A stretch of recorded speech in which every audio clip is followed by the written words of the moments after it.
Alors, bonjour à tous, heureux de vous retrouver, chers amis.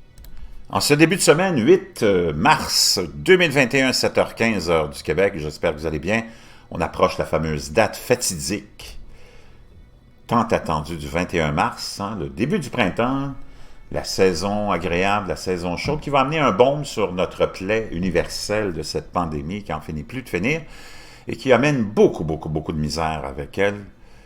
Et c'est ce qu'on va aller voir en ce moment. Il y a quelque chose de vraiment fascinant, spectaculaire qui s'est produit au Venezuela. Imaginez-vous que le gouvernement, à cause de la superinflation, l'hyperinflation, a été obligé d'imprimer des billets de 1 million de bolivars, qui d'ailleurs ne valent pas plus que 53 sous de toute façon. Le plus gros billet de l'histoire ne vaut que 53 sous. Le Venezuela a annoncé qu'il introduirait de nouveaux billets bolivars de grande coupure, car l'hyperinflation rendait la plupart des factures sans valeur, obligeant les citoyens à se tourner vers le dollar américain.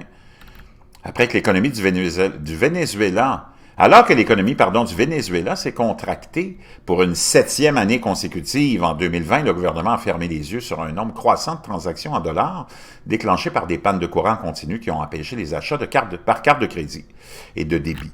Donc, en octobre, le Venezuela a importé du papier pour billets avec l'intention d'émettre un billet de 100 000, ça c'était en 2019, qui est rapidement devenu obsolète. Il a émis de nouveaux billets pour la dernière fois en 2019 et on a rajouté plusieurs zéros. Maintenant, on est à 1 million de bolivars qui valent de toute façon 53 sous. C'est catastrophique. Le coût de la vie là-bas a fait en sorte que la population vit dans une misère incroyable. Maintenant, est-ce qu'on est à l'abri de ça? Je pense pas.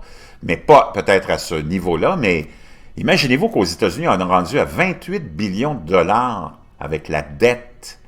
Naturellement, jusqu'à quel point devrions-nous être préoccupés? Moi, j'ai 58 ans. Depuis que je suis tout petit, j'entends parler de la dette qui est préoccupante. On ne veut pas laisser ça aux générations futures pour générations futures. C'est du n'importe quoi. C'est toujours une espèce de bonhomme 7 heures qu'on sort. De toute façon, on imprime de l'argent à gogo avec les banques centrales. Ça ne change rien pour les riches. Tout ce que ça fait, tout cet endettement-là, naturellement, et l'hyperinflation, ça vient rendre la vie plus difficile de ceux qui n'ont pas d'argent. Quand tu as de l'argent, tu t'en contrecarres, tu t'en contrefous, mais quand tu es cassé comme un clou, imagine-toi, ça c'est plus difficile. La dette nationale aux États-Unis a grimpé à 27,9 billions. Wow! Pour mettre ça en perspective, combien d'argent cela représente? Considérez ceci, si vous empilez des billets de 100 $ les uns sur les autres, 1 million de dollars serait environ 3 pieds, à peu près la hauteur d'une chaise ou d'un enfant en bas âge. Et si vous continuez à empiler les billets de 100 $, dépassant finalement le sommet du plus haut bâtiment du monde, en passant un peu plus d'un demi-mille dans les airs, ce serait 1 milliard de dollars. Mais nous allons pour 1 billion maintenant, imaginez-vous. Et là, tu es rendu avec une dette de 28 billions de dollars. Ça prendrait 1015 km de hauteur pour empiler les billets de 100 $ pour arriver à la moitié on arriverait à la moitié de la station spatiale. Wow! Incroyable, ça c'est 1 trillion de dollars.